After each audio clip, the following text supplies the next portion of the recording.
আচ্ছা, জুনায়েদ ভাইয়ের বাসা তো জুনায়েদ ভাইয়ের দেখার জন্য আমি দূর থেকে এই জায়গায় আসলাম। আসছেন জুনায়েদ ভাই তো খুব ব্যস্ত এখানে। আসসালামু আলাইকুম জুনায়েদ ভাই। ভাই আপনার দেখা করার জন্য একটা মেয়ে আসছিল।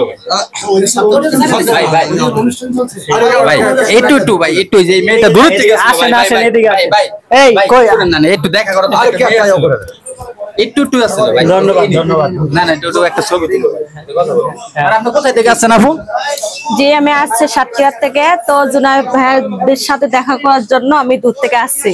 মানে সাতক্ষীরা থেকে আপনার একটা মেয়ে দেখা করা আছে ভাই। আপনি ধন্যবাদ, ভালোবাসা টানে চলে আসছে। ভালোবাসা তো অনেক ধরনের, ভালোবাসা টানে চলে আসছে। ধন্যবাদ, থ্যাংক ইউ। মানে এত দর্শক শ্রোতার বলেন আপনি বইলা ভাই, দেন। এত দূর থেকে একটা লোক আসা মানে অনেক কিছু ভাই। সাতক্ষীরা থেকে আসছে, আপনি কি মনে করতেছেন?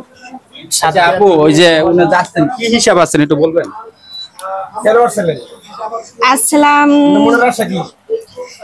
আছে আমি অনেকে আছে না যে ভালোবাসার টানে বন্ধু ফ্রেন্ড হিসেবে, অনেকে গার্লফ্রেন্ড হিসেবেও আসে, কিন্তু আমি ফ্রেন্ড হিসেবে আসছি দেখা করার জন্য এই সাতক্ষীরা থেকে। তো জুনায়েদ ভাইয়ের ফেসটা আমি অনেক সময় ফলো করি ফেসবুকের মাধ্যমে আর কি। মানে দেখা করার জন্য জুনায়েদ ভাই এই যে এই লোকটা যে সাতক্ষীরা থেকে আসছে, হ্যাঁ, আমার ভিডিও দেখে এই জন্য ভালোবাসা টানে মানে সরাসরি দেখার জন্য চলে আসছে। মাইন্ড করবে না, ঠিক আছে? কারণ বাস্তবে দেখার জন্য, মানুষটা কেমন বাস্তবে দেখার জন্য আমার কাছে চলে আসছে। ধন্যবাদ। ঠিক আছে জুনায়েদ ভাই, ধন্যবাদ।